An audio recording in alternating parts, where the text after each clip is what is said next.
So Prajwal Revanna ವಿರುದ್ಧ ಲೈಂಗಿಕ ದೌರ್ಜನ್ಯ ಪ್ರಕರಣ ಎಸ್ಐಟಿ ಟೀಮ್ನಿಂದ ನವೀನ್ ಗೌಡಗೆ ನೋಟಿಸ್ ಜಾರಿಯಾಗಿದೆ.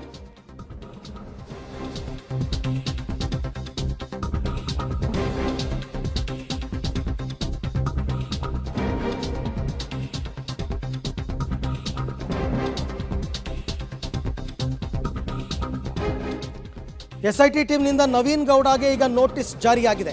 ಏಪ್ರಿಲ್ 8ರಂದೇ ಫೇಸ್ಬುಕ್ನಲ್ಲಿ ನವೀನ್ ಗೌಡ ಪೋಸ್ಟ್ ಮಾಡಿದ್ದ. ಪ್ರಜ್ವಲ್ ರೇವಣ್ಣ ವಿಡಿಯೋ ಬಿಡುಗಡೆಗೆ ಕ್ಷಣಗಣನೆ ಅಂತ ಆತ ಪೋಸ್ಟ್ ಮಾಡಿದ್ದ. ಈ ಪೋಸ್ಟನ್ನು ಆಧರಿಸಿ ನೋಟಿಸನ್ನು ನೀಡಿದ್ದಾರೆ ಎಸ್ಐಟಿ. ಏಪ್ರಿಲ್ 8ನೇ ತಾರೀಕೆ ನೋಡಿ, ಅದೇ ನವೀನ್ ಗೌಡ ಪ್ರಜ್ವಲ್ ಅಶ್ಲೀಲ ವಿಡಿಯೋ ಬಿಡುಗಡೆಗೆ ಕ್ಷಣಗಣನೆ ಅಂತ ಹಾಕ್ಕೊಂಡಿದ್ದ.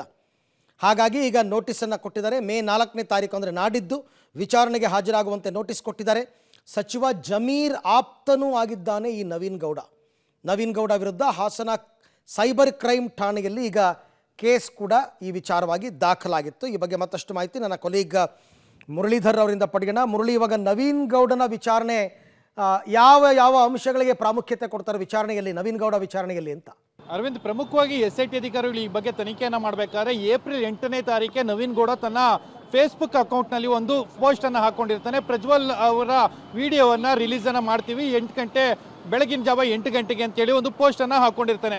ಪೋಸ್ಟನ್ನು ಹಾಕೊಂಡಂಥ ಬಳಿಕ ಅದನ್ನು ಪೋಸ್ಟನ್ನು ಡಿಲೀಟ್ ಮಾಡುವಂಥದ್ದು ಮತ್ತು ಫೇಸ್ಬುಕ್ಕನ್ನೇ ಡಿಆಕ್ಟಿವೇಟನ್ನು ಮಾಡುವಂಥ ಕೆಲಸಗಳನ್ನು ಕೂಡ ಮಾಡಿರುವಂಥದ್ದು. ಅದಾದ ನಂತರ ಇನ್ನೊಂದು ಅಂದರೆ ಬೆಳಗ್ಗೆ 8 ಗಂಟೆ ಆದ ನಂತರ ಅಂದರೆ ಹಿಂದಿನ ದಿನ ಅಂದರೆ 7ನೇ ತಾರೀಕು ಒಂದು ಪೋಸ್ಟನ್ನು ಮಾಡುವಂಥದ್ದು. ಬೆಳಗ್ಗೆ 8 ಗಂಟೆಗೆ ನಾವು ಈ ವಿಡಿಯೋನ ಫೇಸ್ಬುಕ್ನಲ್ಲಿ ರಿಲೀಸ್ ಮಾಡ್ತೀವಿ ಅಂತೇಳಿ ಬೆಳಗ್ಗೆ 8ನೇ ತಾರೀಕು ಅಂದರೆ ಏಪ್ರಿಲ್ 8ನೇ ತಾರೀಕು ಬೆಳಗ್ಗೆ 8 ಗಂಟೆ ಸಂದರ್ಭದಲ್ಲಿ ಒಂದು ವಿಡಿಯೋ ಕ್ಲಿಪ್ಪಿಂಗನ್ನು ತನ್ನ ಫೇಸ್ಬುಕ್ ಅಕೌಂಟ್ನಲ್ಲಿ ಆತ ಹಾಕ್ಕೊಳ್ತಾನೆ. ಹಾಕೊಂಡ ನಂತರ ಆತನೇ ಈ ಪ್ರಕರಣದ ರೂವಾರಿ ಅನ್ನೋದ್ರ ಬಗ್ಗೆ ಸಾಕಷ್ಟು ಅನುಮಾನಗಳು ಕೂಡ ಮೂಡುವಂಥದ್ದು. ಆ ಸಂದರ್ಭದಲ್ಲಿ ಪ್ರಜ್ವಲ್ ರೇವಣ್ಣ ಪೊಲೀಸ್ ಸ್ಟೇಷನ್ಗೆ ಅಂದರೆ ಸೆನ್ ಪೊಲೀಸ್ ಸ್ಟೇಷನ್ಗೆ ಕೂಡ ಒಂದು ದೂರನ್ನು ಕೊಡ್ತಾರೆ. ನನ್ನನ್ನು ಸಾಮಾಜಿಕ ಜಾಲತಾಣಗಳಲ್ಲಿ ಅವಹೇಳನ ಮಾಡುವಂಥದ್ದು ಮತ್ತು ಕೆಲವೊಂದು ಮಾಫಿಂಗ್ ವಿಡಿಯೋವನ್ನು ಸಾಮಾಜಿಕ ಜಾಲತಾಣಗಳಲ್ಲಿ ಹರಿಬಿಡ್ತಾ ಇದ್ದಾರೆ ಅಂತೇಳಿ ಒಂದು ದೂರನ್ನು ಕೊಡ್ತಾರೆ. ಆ ದೂರನ್ನು ಈಗ ಎಸ್ಐಟಿ ಅಧಿಕಾರಿಗಳೇ ತನಿಖೆಯನ್ನು ಮಾಡ್ತಾ ಇರುವಂಥದ್ದು.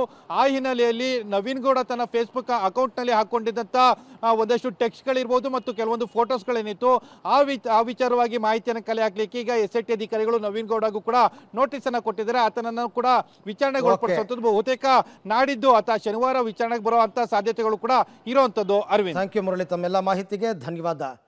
ಇನ್ನು ಪ್ರಜ್ವಲ್ ರೇವಣ್ಣ ವಿಚಾರದಲ್ಲಿ ರಾಹುಲ್ ಗಾಂಧಿ ಕಿಡಿಕಾರಿದ್ದಾರೆ. ಕರ್ನಾಟಕ ಪ್ರವಾಸದಲ್ಲಿ ಇರ್ತಕ್ಕಂಥ ರಾಹುಲ್ ಗಾಂಧಿ ಈ ವಿಚಾರವಾಗಿ ಮಾತನಾಡಿದ್ದಾರೆ.